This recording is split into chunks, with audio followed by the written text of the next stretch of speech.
할렐루야. 네, 살아계신 하나님의 이름을 찬양하며 높여드립니다. 네, 우리는 비록 이렇게 많은 것들이 멈추어져 있지만 많은 상황들로 인해서 우리는 신음하며 또 힘들어하기도 하지만, 그러나 하나님은 우리의 인생과 우리의 삶 가운데 역사하시고 동일하게 함께 하시고 임마누엘로 우리와 함께 하시고 우리 가운데 그 놀라운 은혜를 허락하심을 믿습니다. 오늘도 이 믿음으로 하나님을 바라보고 함께 예배하기 원합니다. 오늘 각 가정에서 예배드리시는 모든 믿음의 우리 지체들을 축복하며 서로를 함께 격려했으면 좋겠습니다. 한번 어깨도 주물러 주시고, 제가 항상 말씀드리죠. 얼굴도 한번 이렇게 쓰다듬어 주시고, 옆구리도 한번 콕 찔러 주시고, 주님의 이름으로 사랑합니다. 축복합니다. 일주일 동안 수고 많았다. 그렇게 좀 위로해 주시고 함께 사랑을 고백해 주시면 좋겠습니다.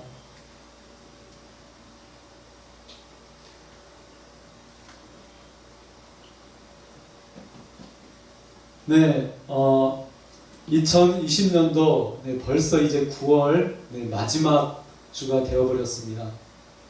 벌써 이제 9월달이 왔고요. 이제 2020년도가 불과 몇 달밖에 남지 않았습니다.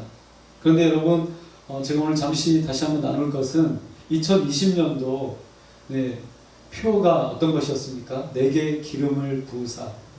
이사야서의 이 말씀을 통해서 정말 나에게 하나님의 그 놀라운 그 성령님의 그 놀라운 능력을 부어달라는 것이 우리의 표어였고 그 제목이었습니다. 오늘도 이 마음으로 하나님을 향했으면 좋겠습니다.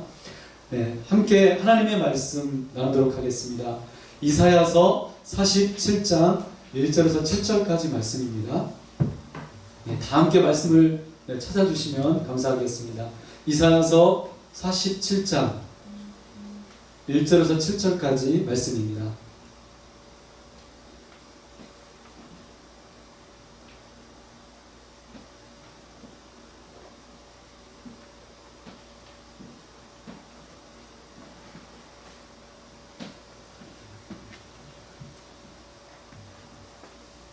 각 가정에 계신 분도 말씀을 다 찾아주셔서 함께 이 말씀을 읽는 가운데에도 저는 큰 은혜와 성령님의 그 역사하심이 임한다고 저는 그렇게 믿는 사람입니다. 그래서 말씀을 읽을 때에도요, 저희가 특히 주일 예배로 이렇게 함께 회중 예배로 저희가 각기 떨어져서 예배를 드리고 있지만, 이 말씀을 읽을 때 우리가 좀 진중한 마음으로 그렇게 함께 말씀을 읽었으면 좋겠습니다. 오늘 말씀의 제목은 권력과 힘을 주신 이유입니다. 함께 교독하시도록 하겠습니다. 제가 먼저 읽겠습니다. 처녀딸 바벨론이여 내려와서 티끌에 앉으라. 딸 갈대하여 보좌가 없어졌으니 땅에 앉으라. 내가 다시는 곱고 아리답다 일컬음을 받지 못할 것이니라.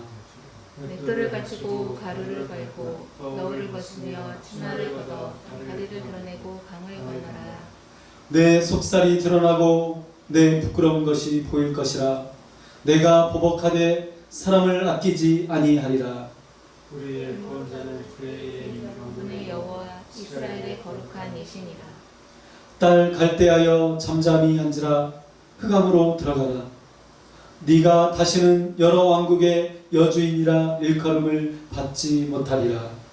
전에 내가 내 백성에게 노하여 내 기업을 욕되게 하여 그들을 내 손에 넘겨 주었거늘 내가 그들을 긍휼히 여기지 아니하고 늙은이에게 내 멍에를 심히 무겁게 메우며. 함께 읽겠습니다.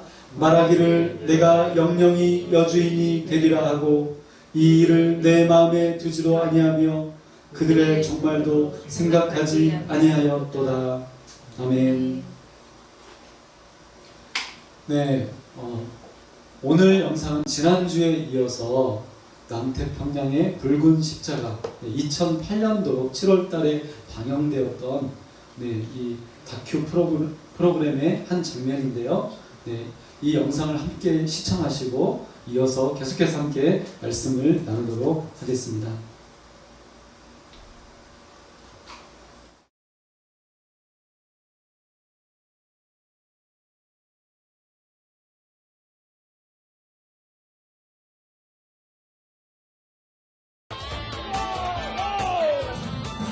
그런데 클라이막스에서 악명 높은 레슬러들 앞에 예수가 등장한다.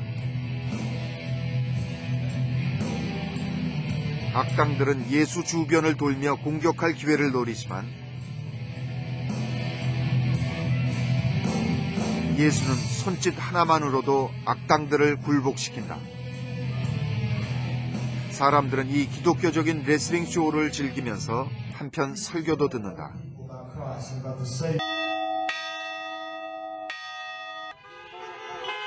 종소리에 맞춰 넓은 주차장에 모인 차들이 다 함께 경적을 울리고 목사님이 2층 발코니에 서서 차들을 향해 설교한다. 바로 드라이브인 교회인 것이다. 신도들은 차 안에서 가장 편한 자세로 예배를 본다. 설교는 주파수가 맞춰진 라디오로 듣는다. Well, Americans first of all are crazy for cars, and that we all know, and we have to be honest about.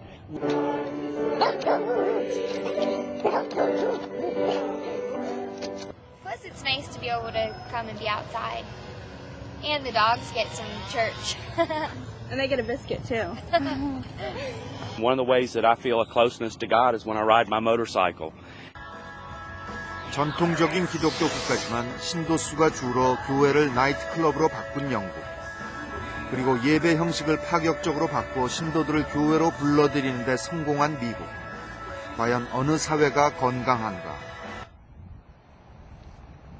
저널리스트인 그레고리 폴 씨는 3년 전 종교적인 국가일수록 사회가 훨씬 더 건강할 것이라는 가정을 갖고 연구를 진행했는데 의외의 결과가 나왔다고 한다. The United States has by far the highest homicide rates of any first world nation. None other first world nation comes even close. Our murder rates are about 4 times higher or more. We have the highest incarceration rate. We have over 2 million people in prison. Even China doesn't have that many people in prison. Our incarceration rate is about a dozen times higher than those of European countries in Canada, Australia, and so on. 종교성이 강한 미국은 종교 인구가 적은 영국이나 다른 서유럽 국가에 비해 살인율이 훨씬 높은 것으로 조사됐다. 또한 청소년 및 청년층의 자살률도 미국이 영국보다 2배가량 더 높은 것으로 나타났다. 이런 결과는 종교를 가질수록 도덕적일 것이라는 예상을 뒤엎은 것이다. 미국은 성경을 문자 그대로 믿는 청소년이 30%를 넘지만 임질 감염률은 영국이나 스웨덴보다 훨씬 높으며 낙태율 역시 같은 결과를 보이고 있다. 폴 씨는 사회 건강성은 종교적인 요인보다는 오히려 사회 경제적인 요인에 더 크게 영향받는다고 주장한다. The difference is in income disparity and other social economic factors. The way it works is that if you're living in Europe, if you're a French person, say, or living in Sweden, right off the bat, you'll never go bankrupt because of medical bills. You got universal health care coverage. Whatever you've got, you go into a hospital, they'll treat you, and you get modern medicine without having to risk your own income.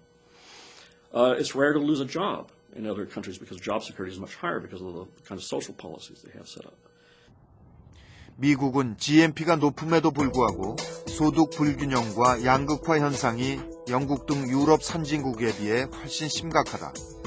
그런데도 이를 메워줄 사회보장은 상대적으로 적어서 사회적 불안 요인이 클 수밖에 없다는 것이다. 최근 화제가 됐던 한 영화에서도 지적하듯 국가의료보장제도가 없는 미국에선 개인이 의료비를 부담해야 하는 경우가 많다. 한 예로 봉합할 손가락도 개인 형편에 따라 선택해야 한다. 사회보장제도가 완비된 서유럽에서는 상상하기 힘든 일이다. I can do that thing where, you know, the old man used to like pull the finger off.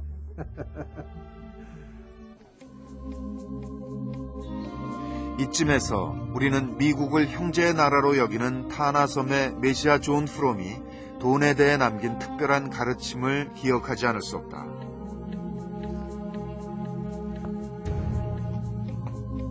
John didn't promise money is not good, but money, when you take money, you share. In Korea you need money. In Japan you need money. You can stay free. But in China, no job, no money, but we share. 사회적인 불평등이 강한 미국은 존 프롬의 가르침과는 정반대의 길을 가고 있는지도 모른다.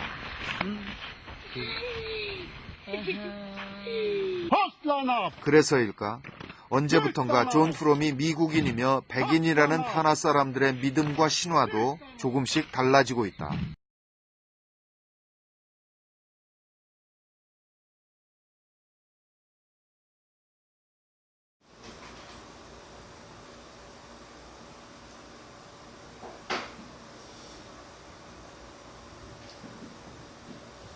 네, 여러분, 우리는 2008년도에 제작된 이 영상을 통해서 과연 우리가 믿는 믿음, 흔히 사람들이 말하는 종교란 무엇인지, 우리가 믿는 믿음이 무엇인지 다시 한번 생각해 봅니다. 저는 지난주에 함께 나눴던 영상이 사실은 가시지가 않습니다. 지난주에 함께 보았던 영상의 그 중요한 내용들 가운데 여러분 제가 말씀을 드린 내용이지만 어떤 내용들이 있었나요? 신을 쇼핑한다. 그리고 자신의 그 온갖 추악한 일을 위해서 종교를 이용한다. 그리고 결국 그 사람들이 말하고 있는 것은 뭐 기독교 안에 또 기독교인들이 말하는 그 신은 존재하지 않는다라고 이야기합니다. 그래서 어쩌면 이 프로그램은 종교란 뭐 같은 것이다. 종교가 어떤 사회에 선한 영향력 그리고 사회의 어떤 획기적인 그 변화를 이끌어내지 못한다라는 것을 말하고 있는 것 같습니다. 여러분 그런데 저는 한 가지만은 꼭 나눠야 된다고 생각합니다. 우리가 꼭 생각해 보아야 된다고 그렇게 믿습니다. 어떤 내용인가요? 네, 돈은 좋은 것이다. 그러나 돈은 인간을 이기적으로 만든다. 누가 한 이야기랍니까? 네, 존 프롬. 존 프롬이라는 사람이 타나 섬에서 그 남태평양의 그 한 작은 섬에 사는 그 사람들이 믿는 메시아. 뭐 이 사람들은 그를 뭐 영혼이라고까지 그렇게 말을 하잖아요. 그런데 이 존 프롬이 그런 얘기를 했다는 것이죠. 돈은 좋은 것이다. 꼭 필요한 것이다. 그러나 돈은 인간을 이기적으로 만든다. 여러분, 그래서 우리는 오늘도 미국에 크나큰 영향력을 끼친 그 기독교, 이 기독교가 우리나라로 건너와서, 그러니까 미국에서는 기업이 되었고 우리나라로 건너와서는 대기업이 되었다라는 이 말에 대해서 우리는 생각해 봐야 된다고 저는 믿습니다. 한 가지 그림을 보여드리겠습니다. 제가 네 단어를 한번 이렇게 적다 보니까요. 성공, 권력, 힘, 돈. 이것을 각각 따로따로 떼어놓고 우리는 생각해 볼 수도 있습니다. 그렇죠? 그런데 여러분, 이 내용을 보다 보니까 이게 연결되어 있더라고요. 성공, 권력, 힘, 돈. 아마 여러분들은 그렇게 생각하지 않을 거예요. 나는 뭐 성공 그거 바라지 않아. 그런데 여러분 돈은 많아지기를 원하잖아요. 그렇죠? 그런데 왜 돈이 많아지기를 원합니까? 내가 뭐 잘 먹고 잘 살고 편안하기 위해서겠죠. 근데 그런 모습들이 결코 나쁜 것은 아닐 것입니다. 그러나 이러한 고리들, 이런 메커니즘들이 우리들에게 이 시대 이 사회에 믿음과 관련해서 종교와 관련해서 우리가 믿고 있는 이 신앙과 관련해서 어떤 관련이 있는지 우리는 생각해 보아야 합니다. 여러분 우리는 성공이라는 단어를 굉장히 좋아합니다. 왜 이 단어를 좋아합니까? 성공의 반대는 뭐죠? 실패입니다. 누가 실패하기를 원하는 사람이 있을까요? 없습니다. 그래서 성공이라는 단어를 저는 좋아한다고 생각합니다. 그래서 사람들은 끊임없이 성공하기를 원하는 것입니다. 끊임없이 권력과 힘을 가지려고 하고 그것을 보장해주는 그 성공, 권력, 힘 이것을 나타내주는 바로 그 상징인 돈을 좇고 있는 것이죠.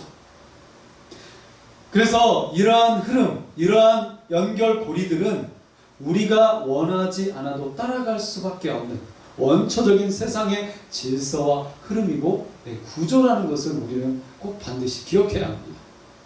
무슨 말이죠? 내가 나는 성공, 돈, 힘, 권력 이런 거 바라지 않아.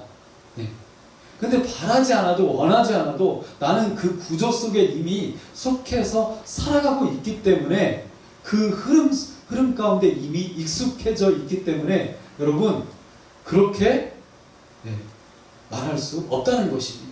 어쩔 수 없이 그 속에 섞여 살아갈 수밖에 없다는 것이죠. 휩쓸릴 수밖에 없다는 것입니다. 그래서 오늘 저는 하나님이 이 세상에 우리들이 살아가고 있는 이 세상에 권력과 힘을 주신 그 이유를 생각해 보려고 합니다. 그래서 오늘의 키워드는 권력입니다. 권력. 자, 그러면 우리가 다시 말씀으로 돌아가서 여러분 뭐 주일 예배만큼이라도 우리가 말씀을 좀 집중해서 말씀을 읽고 이 말씀을 생각해보고 또 말씀을 들으면서 함께 이 설교를 나누면서도 진짜 그럴까? 뭐 이렇게 한번 반문도 해보고 굉장히 이것이 저는 중요하다고 생각합니다. 자, 1절 말씀 함께 한 목소리로 읽도록 하겠습니다. 함께 읽겠습니다. 시작. 딸 바벨론이여 내려와서 티끌에 앉으라.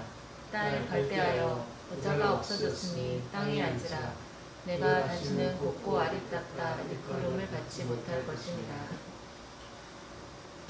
네, 오늘 1절 말씀에 보니까 어떤 단어들이 등장하고 있죠? 처녀, 딸, 바벨론, 그리고 뭐 뒤에도 또 나오고 있지만요, 딸, 갈대아. 그래서 처녀, 딸, 바벨론이라는 이 말씀이 등장하고 있는데요. 제가 이것을 설명하기 위해서 세계의 중심이었던, 당시 세계의 중심이었던 그 위대한 바빌론에 대해서, 이 바벨론에 대해서 이야기하지 않을 수 없는 것 같습니다. 여러분, 당시 이 바벨론은 어떤 정도로 힘과 권력이 있었냐면요, 유다가 어려움에 처했습니다. 어려움에 처하자 이 유다가 도움을 청할 수 있는 나라가 어떤 나라였을까요? 우리가 잘 알고 있는 나라입니다. 이집트. 이집트였습니다. 그런데 여러분, 이 유다가 이 이집트에게, 이 애굽에게 도움을 청했는데 어떻게 되었습니까? 이 이집트마저 이 바벨론을 무너뜨려 버렸습니다. 그래서 엄청난 당시에 이 군대력을 소유하고 있었다는 것을, 군대의 힘을 소유하고 있었다는 것을 우리는 알 수 있습니다. 그래서 이 바벨론은 이 강력한 군대의 힘으로 제국의 영토를 확장하고 이웃의 나라들을 정복하며 주변 나라들의 강한 영향력을 끼치는, 한마디로 말해서 당시로서는 세계의 탑, 세계의 중심이었습니다. 느부갓네살 왕은 바벨론 제국의 엄청난 재물과 돈을 끌어들였죠. 이 전쟁의 승리를 통해서 엄청난 부를 축적하기 시작했습니다. 그러니까 이 바벨론의 백성들은 엄청나게 잘 살았겠죠. 수많은 노예들이 끌려와서 그들의 그 노동력을 바탕으로 이 바벨론이 엄청난 성장을 할 수 있었습니다. 그래서 당시로서는 상상할 수도 없었던 아름다운 건축술, 뭐 공중정원, 여러분 영상을 통해서 보셨죠? 이 공중정원, 그 당시로는 생각할 수도 없었던 일입니다. 뭐 그 지하에 촘촘하게 그 물을 끌어들여서 당시 이 상수도 시스템을 구축한 것, 아주 놀라운 일들입니다. 그리고 엄청난 바벨탑을 세웠던 그 모습들, 우리는 영상을 통해서 그런 내용들을 함께 나누기도 했었습니다. 그래서 그 위대한 명성을 누가 전 세계에 떨치게 했습니까? 바로 이 느부갓네살 왕이었습니다. 그래서 이 바벨론 성은, 이 바벨론 시티는 아무도 침략한 적도 없었고, 실제 사실입니다. 그 당시까지 뭐 아무도 침략한 적도 없었고 침략할 수도 없는 난공불락의 요새였습니다. 아주 엄청난 그런 바벨론 성이 있었다고, 존재하고 있었다고 우리는 그렇게 생각해 볼 수 있습니다. 그래서 이사야는 오늘 1절 말씀에 어떻게 표현한다고요? 이 바벨론을 처녀딸 바벨론이여 라고 표현합니다. 여러분, 처녀딸 바벨론 어떤 생각이 드시나요? 저는 그냥 언뜻 이 말씀을 읽었을 때는 처녀딸, 그냥 좀 연약한 생각이 들었습니다. 그렇잖아요? 뭐 처녀딸, 약한 생각이 들었잖아요. 그런데 오늘 여기에서 표현하고 있는 이 내용은 무엇을 말하는 것이죠? 처녀의 순결성, 아무도 범접할 수 없는 그 처녀의 순결성을 말하는 것입니다. 한마디로 말해서 어떤 나라도 이 바벨론을 침략할 수 없었다는 거죠. 범접할 수 없었다는 것입니다. 그럴 정도로 이 바벨론은 견고했다는 것입니다. 그런데 이사야는 처녀같이 견고한 이 나라에 어떤 일이 일어난다고 그렇게 예언하고 있습니까? 가운데 있는 말씀을 보니까 보좌가 없어졌으니 땅에 앉으라. 네가 다시는 곱고 아리따다 일컬음을 받지 못할 것이니라. 여러분, 첫 번째로 말하고 있는 것은 보좌가 없어졌으니 땅에 앉으라는 것입니다. 무슨 이야기죠? 보좌가 없어졌으니 땅에 앉으라. 한마디로 딱 여기 아주 엄청난 보좌 위에 앉아서 떵떵거렸다는 것입니다. 엄청나게 뭐 아주 화려함을 과시했다는 거죠. 그런데 하루아침에 망하게 되니까 어떻게 되었습니까? 땅바닥에 완전히 주저앉게 되어버렸다는 것입니다. 그렇게 될 것이라는 것이 이사야 선지자의 예언입니다. 그래서 3절 말씀을 보면은요, 3절 말씀에 보니까 네 속살이 드러나고 네 부끄러운 것이 보일 것이라. 구체적으로 이 처녀, 범접할 수 없었던 그 견고한 처녀 같은 바벨론이 어떻게 되어버린다고 예언합니까? 네 속살이 드러나고 네 부끄러운 것이 보일 것이라. 여러분, 결국 이 바벨론은 엄청난 그 상황 가운데 직면하게 될 것이라는 것이 지금 이사야 선지자의 예언입니다. 이사야는 지금도 우리에게 무엇이 신앙인지 이것을 통해서 우리들에게 말해주고 있습니다. 그래서 여러분, 사람이 좇는 이 권력과 힘, 우리가 좇는 힘과 권력은, 이 아름다움은 언제든 무너질 수 있는 것임을 우리는 깨달아야 합니다. 그래서 우리가 무엇인가 힘을 가질수록, 권력을 소유할수록, 돈이 많아질수록 우리는 어떠해야 됩니까? 더욱 겸손한 삶을 살아야 된다는 것입니다. 그래서 우리는 지금도 이 바벨론의 위대함보다 그 십자가의 낮아짐을 향해야 하는 것입니다. 두 번째로 말씀을 보도록 하겠습니다. 다 함께 5절 말씀을 함께 한 목소리로 읽도록 하겠습니다. 5절 말씀, 각 가정에서도 함께 읽어주세요. 시작. 갈대하여 전점에 앉으라. 흑암으로 들어가라. 내가 다시는 그 왕국의 여주인이라 일컬음을 받지 못하리라. 여러분, 바벨론은 이 갈대아를 중심으로 새롭게 일어난 당시 세계를 주름잡았던 그런 나라입니다. 한마디로 신흥국이죠. 새롭게 떠오른 나라입니다. 그런데 하나님은 이 바벨론을 계속해서 이제 아까 1절에서도 그렇게 불렀었는데요. 딸 갈대하여 라고 이렇게 불렀었는데 지금 5절 말씀에서도 보니까 딸 갈대하여 라고 이렇게 부르고 있습니다. 이것은 바벨론조차도 여러분, 하나님에게는 어떤 존재였다는 것이죠? 딸 같은 존재였다는 것을 말해줍니다. 계속해서 딸 갈대하여, 딸 갈대하여 이렇게 부르고 있잖아요. 하나님이 만약에 이 바벨론이 원수였다면 여러분 어떻게 지금 이사야가 표현하고 있을까요? 원수 바벨론이요, 악한 바벨론이요, 이렇게 불러야 되잖아요. 그런데 왜 딸이라는 표현이 사용되고 있을까요? 여러분, 우리가 잘 알고 있듯이 이 명칭은 이스라엘 백성들에게 사용되던 단어입니다. 사실 뭐 이 고대 시대에 이 딸의 표현은 어떤 나라들을 지칭할 때 종종 많이 사용됐던 그런 단어라고 합니다. 그런데 왜 하나님은 이 이사야 선지자는 딸이라고 표현하고 있을까요? 네, 하나님께서는 이스라엘을 심판하는 도구로 바벨론을 사용하고 계십니다. 그래서 지금 이사야 선지자가 이 내용을 뭐 수없이 예언했습니다. 예레미야 선지자도 예언하고 있습니다. 그래서 이 바벨론은 지금 심판의 도구입니다. 한마디로 네, 이 이스라엘을 치는 도구라는 것입니다. 그래서 이방 나라이지만 이 바벨론도 하나님 앞에서는 딸 같은 존재였음이 분명합니다.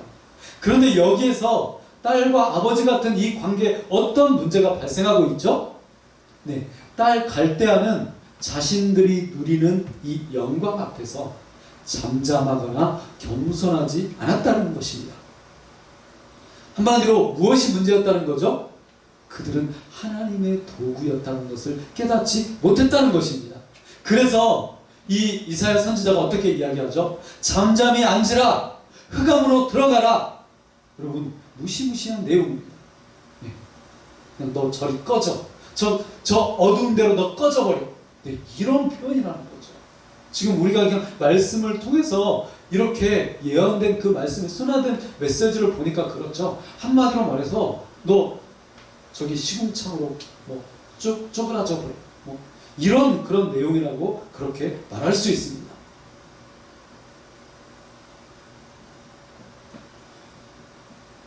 여러분, 바벨론은 여러 나라들을 정복하며 다스리는 호화롭고 찬란한 왕국의 어떤 존재였습니까? 바로 여왕 같은 존재, 여주인 같은 존재였습니다. 그래서 이 5절 말씀에서도 이 여주인이라고 표현하고 있습니다. 그런데 이 다른 번역 성경에 보니까 너를 민족들의 여왕이라고 부르지 않을 것이다 라고 이렇게 이야기합니다. 그래서 이 바벨론이 성경을 통해서 가장 강하고 힘이 있는 나라로 불려졌지만 과연 그들의 그 속모습은, 그들의 실제 모습은 어떠했는지 우리가 살펴보는 것이 굉장히 중요합니다. 자, 그러면 왜 이런 처지가 되어버렸는지, 그 내면은 어떠했는지 우리가 한번 살펴보도록 하겠습니다. 이 바벨론 왕국의 이 화려함과 이 사치스러운 모습은 부요와 호화의 상징이었습니다. 우리가 그 영상을 통해서 예전에도 계속해서 함께 보았던 것처럼 수많은 사람들이 이 바벨론이라는 이 도시에 방문했을 때 엄청나게 놀랐다는 것입니다. 그 화려한 건축술과 그리고 이 도시의 생동감 있는 이 모든 이 도시의 모습들, 이런 것들을 보고 정말 탐복했다는 것입니다. 그런데 이 당시 역사가인 이 헤로도투스라는 사람이 기록한 내용을 보면 이 바벨론의 실상이 담겨 있습니다. 이 헤로도투스가 여러분 어떻게 이 바벨론의 모습을 기록하고 있냐면요, 이렇게 기록하고 있습니다. 바벨론은 활락가였고 율락가였으며 근친상간이 자연스럽게 자행되던 곳이었다. 어떤 곳이라고요? 율락가이고 활락가였다는 것입니다. 심지어는 근친상간이 무엇인가요? 뭐 가족들끼리도 성적인 그런 일들이 벌어지는 그런 것이 자연스럽게 진행되던 곳, 여러분, 이곳이 바로 바벨론이었다는 것입니다. 그래서 바벨론은 지금까지도 성경을 통해서 하나님의 대적자로 계속 불리워지는 악하고 타락한 세상의 대명사가 됩니다. 그래서 지금도 성경에서는 바벨론 하면 하나님을 대적하는 그런 세상의 통칭을 이 바벨론이라는 이 표현으로, 이런 대명사로 사용하고 있습니다. 그래서 우리는 이렇게 힘과 권력과 돈이 타락을 부르고, 이 타락은 왕국의 여주인 같은 우상이 되어 망하게 된다는 것을 우리는 반드시 기억해야 합니다. 여러분, 우리도 마찬가지라는 것입니다. 우리가 쫓고 있는 것이 성공이든 힘이든 권력이든 돈이든 그것을 따라가다 보면, 그것에 휩쓸리다 보면, 그것에 대해서 우리가 브레이크를 걸지 않는다면 여러분 우리도 어느 순간 이런 존재로 되어버릴 수 있다는 것을 반드시 기억해야 된다는 것입니다. 마지막 세 번째로 말씀을 나누도록 하겠습니다. 6절과 7절 말씀을 마지막으로 함께 읽도록 하겠습니다. 6절과 7절입니다. 시작. 내가 내 백성에게 놓아여 내 기업을 욕되게 하여 그들을 내 손에 넘겨주었거늘 내가 그들을 긍휼히 여기지 아니하고 그들에게 내 멍에를 심히 무겁게 메우며 바라기를 내가 영영의 여주인이 되리라 하고 이 일을 내 마음에 두지도 아니하며 그들의 종말도 생각하지 아니하였도다. 네, 6절과 7절을 통해서 세 번째로 이사야 선지자가 말하고 있는 내용은 무엇입니까? 첫 번째, 내가 내 백성에게 노하여 라는 것입니다. 진실한 부모님은 여러분 자녀들이 잘못했을 때 보통 어떻게 하죠? 내 자녀가 잘못했습니다. 그럴 때 친구하고 뭐 싸웠다거나 어떤 다투었다거나 어떤 문제가 발생했을 때 여러분 어떻게 합니까? 그 책임을 자신의 자녀에게 엄하게 묻고 책임을 다하게 합니다. 무슨 말이냐면 그냥 내 자녀가 잘못했는데도 무조건 괜찮아 걱정하지 마 뭐 이렇게만 말하지 않는다는 거죠. 진실한 부모님이라면 내 자녀가 잘못한 만큼 그 책임을 다하도록 다시는 이런 일이 발생하지 않도록 권면한다는 것입니다. 이렇게 하나님은 시대마다 역사마다 그 모든 책임을 누구에게 물으셨습니까? 하나님의 백성, 자기의 백성, 말씀을 가진 그 백성들에게 물으셨습니다. 여러분 당연한 거죠. 우리도 그 책임을 자녀에게 묻잖아요. 하나님도 마찬가지라는 것입니다. 하나님의 백성들에게 그 책임을 묻습니다. 그래서 어떻게 했습니까? 그들을 네 손에 넘겨주었거늘. 지금 이 6절의 말씀은 누가 누구에게 말하고 있는 내용입니까? 하나님이 바벨론을 향해서 말하고 있는 내용입니다. 전에 내가 내 백성에게 화가 났어. 내 자녀에게 화가 나서 내가 너를 대신해서 때리게 했어. 네가 좀 혼내줬으면 좋겠다. 그냥 그렇게 거기에 그냥 내버려 뒀어. 거기에 맡겨뒀어. 그런데 어떻게 되었다는 것입니까? 네, 하나님은 그 백성을 사랑하실 때 어떻게 한다는 것이죠? 그저 죄가 없다고 주장하시거나 아무렇지도 않게 모면하는 방식으로 넘어가지 않으신다는 것입니다. 그래서 그의 백성을 다른 민족에게 다루시도록 역사적인 책임, 도덕적인 책임을 확실하게 물으신다는 것이죠. 그 백성일지라도 그런다는 것입니다. 그러나 제가 오늘 말씀드리려고 하는 것은 더 중요한 것은 여러분 무엇입니까? 하나님은 그 책임을 그 백성들에게 말씀을 가진 백성들에게 그 책임을 확실하게 물으시지만 그러나 그렇다고 해서 하나님은 자신의 백성, 자신의 친자녀를 내던져 놓으신 것이 아니라는 것입니다. 그래서 바벨론은 임시의 기간 동안만 자신에게 주어진 힘과 권력 때문에 하나님을 망각하거나 교만하면 절대 안 된다는 것입니다. 다시 한번 쉽게 설명드리자면 내가 저 사람을 막 혼내고 있습니다. 근데 알고 보니까 저 사람의 그 부모님이 그냥 내가 혼내도록 내버려 둔 거예요. 그래서 내가 막 잘못한 것을 혼냈습니다. 부모님 보고도 저를 보고도 그냥 내버려 두었어요. 마땅하니까 혼나도 마땅하니까. 그런데 점점 두고 보니까 그 도가 너무 지나친 거예요.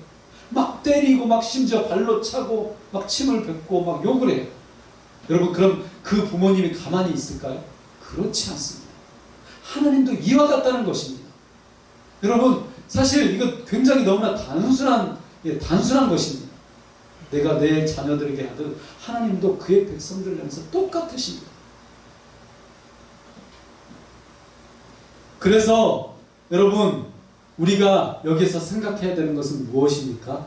바벨론의 망각, 바벨론의 교만입니다. 그래서 네가 그들을 긍휼히 여기지 아니하고라는 이 6절의 말씀을 우리는 들여다봐야 합니다. 여러분, 바벨론의 망각, 바벨론의 교만은 어떤 것이었습니까? 정복한 나라, 노예로 잡혀온 그 유다 백성들, 수많은 그 사람들을 그저 힘과 권력으로 다스리고 부려먹었다는 것입니다. 그리고 그들을 가엾게 여기거나 불쌍하게 여기지 않았다는 것입니다. 그래서 이 7절 말씀은 어떻게 말하고 있나요? 네, 6절에 있는 이 마지막에 있는 말씀, 또 7절에 있는 말씀 어떻게 말하고 있나요? 6절 마지막에서는 늙은이에게 너의 멍에를 심히 무겁게 메우며, 네, 어떤 표현입니까? 네, 늙은 그 할아버지 할머니들에게조차 엄청난 그런 노동을 시키고 엄청난 멍에를 메웠다는 것입니다. 이것이 바벨론의 모습입니다. 그래서 이사야가 예언하는 바로 그날, 이 이사야서를 통해서 이사야 선지자가 말하고 있는 그날, 하나님의 나라는 여러분, 긍휼이 없는 자, 학대를 행하는 자에게 보복을 행하시는 그 하나님의 모습을 드러내고 있습니다. 그래서 3절 말씀에 보면요, 보복을 행하시는 하나님, 내가 너에게 보복하겠다. 누구죠? 바벨론에게 보복하겠다는 것입니다. 왜요? 내 자녀를 계속해서 때리고 힘들게 하고 아주 억압했으니까.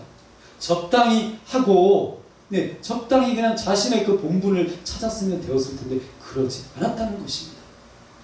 이것이 세상의 역사를 다스리시는 하나님의 모습이라는 것입니다. 그래서 여러분, 하나님은 그저 유다 민족에게 종교적인 구원을 행하시는 것이 아니라 권력과 힘의 왕국 바벨론을 통해서 긍휼을 행하라고 말씀하고 계시는 것입니다. 그러므로 우리의 인생과 우리의 교회와 바로 이 나라들은 무엇으로 살아야 합니까? 하나님의 긍휼로 살아야 한다는 것입니다. 다른 사람을 불쌍히 여겨야 된다는 거죠. 가엾게 여겨야 된다는 거죠. 나만 아는 사람, 그냥 나만 뭐 아니면 괜찮아, 그러면 안 된다는 것입니다. 자, 그러면 이제 말씀을 맺도록 하겠습니다. 여러분, 하나님이 세상에 권력과 힘을 주신 이유는 무엇입니까? 제가 오늘 한 가지 말씀을 맺기 전에 한 가지만 나누려고 합니다. 정신의학과 전문의인 이 최명환이라는 이 분은 이렇게 이야기합니다. 권력은 뇌도 변화시킨다. 힘을 가진 자는 공감하는 능력이 떨어진다. 네, 이 말을 하게 된 배경에는 실험이 있습니다. 실제 이 실험을 해보니까요, 힘을 가진 자, 그러니까 어떤 이 두 가지 사물을 놓고 한 그룹은, 그러니까 지배적인 입장에서, 내가 이제 권력자인 그 소유자인 입장에서 계속 이 단어와 이 사물을 바라보도록 했고, 다른 그룹에게는 그냥 내가 이것을 섬겨야 되는 존재로 그것을 바라보게 하고 계속 그 단어를 되뇌이게 했다는 것입니다. 그런데 나중에 실험을 해보니까 힘을 가진 자는 공감하는 능력이 떨어지게 되었다는 것입니다. 그래서 어떻게 말한다고요? 권력은 뇌도 변화시킨다는 것입니다. 여러분, 요한복음 13장 14절은 이렇게 말씀합니다. 내가 주와 또는 선생이 되어 너희 발을 씻었으니 너희도 서로 발을 씻어주는 것이 옳으니라. 누가 이야기한 것입니까? 예수님이 말씀하신 것입니다. 여러분, 이 말씀은 우리들에게 무엇을 이야기해주고 있습니까? 한마디로 인카네이션을 말해주고 있습니다. 인카네이션은 무엇을 말하는 것이죠? 성육신입니다. 하나님이, 신이신 하나님이 인간이 되어 오셨다는 것입니다. 바로 이것을 우리는 낮아짐이라고 표현하기도 합니다. 신의 낮아짐, 신이 인간이 되어 오신 인카네이션이라고 이야기합니다. 그런데도 여러분, 우리는 지금도 권력과 힘을 위해 돈과 성공을 좇으며 살아갑니다. 그러나 이사야는 2700여 년 전 구약시대 그 위대한 바벨론 제국시대에도 권력과 힘은 하나님을 두려워하며 긍휼을 행하라고 외치고 있습니다. 방금 우리가 보았던 것처럼 예수님은 요한복음 13장 말씀을 통해서 2000년 전에도 로마 제국주의의 시대에도 긍휼 없는 제사장, 바리새인, 그 시대에 가장 열심인 종교인들에게 독사의 자식들아 라고 이렇게 욕을 쏟아놓으시고 당시의 천황노예처럼 그 제자들의 발을 씻기시고 세리와 죄인들의 친구가 되셨습니다. 그래서 예수님은 신의 영광을 버리시고 인간으로 오셔서 권력과 힘의 진정한 모델을 우리들에게 보여주셨습니다. 네, 여러분, 네, 집중하셔야 됩니다. 가장 중요한 내용입니다. 네, 예수님조차도 여러분, 하나님의 나라가 무엇인지, 복음이 무엇인지, 하나님은 무엇을 원하시는지, 힘과 권력을 주신 이유가 무엇인지 우리들에게 보여주셨다는 것입니다. 여러분, 만약 하나님이 그 힘을, 그 권력을 행사하기를 원하셨다면 인간으로 오실 필요가 없으십니다. 그냥 단순히 그냥 어떤 불이나 번개를 그냥 인간에게 딱 보여주셔서 그것을 가지고, 그 공포를 가지고 너희들은 나를 따르라, 죄를 짓는 자들은 다 죽이겠다, 근데 이렇게 힘과 권력을 행사하면 됩니다. 그런데 그렇지 않으셨다는 거죠. 오히려 신이 인간이 되어 오셨다는 것입니다. 인카네이션 하셨다는 것입니다. 사랑하는 여러분, 그러므로 하나님이 원하시는 진정한 권력과 힘은 군림하는 자가 아니라 종과 노예의 모습입니다. 바로 십자가에 죽으시는 희생의 모습이어야 합니다. 그래서 여러분, 오늘 우리는 이 말씀을 통해서 부디 우리가 한 사람 한 사람이 예수님의 인카네이션처럼, 이 성육신처럼 낮아짐의 권력과 희생의 힘을 추구하고 그렇게 행하는, 그렇게 행동하는 진정한 교회가 되시기를 예수 그리스도의 이름으로 간절히 축원합니다. 함께 기도하겠습니다.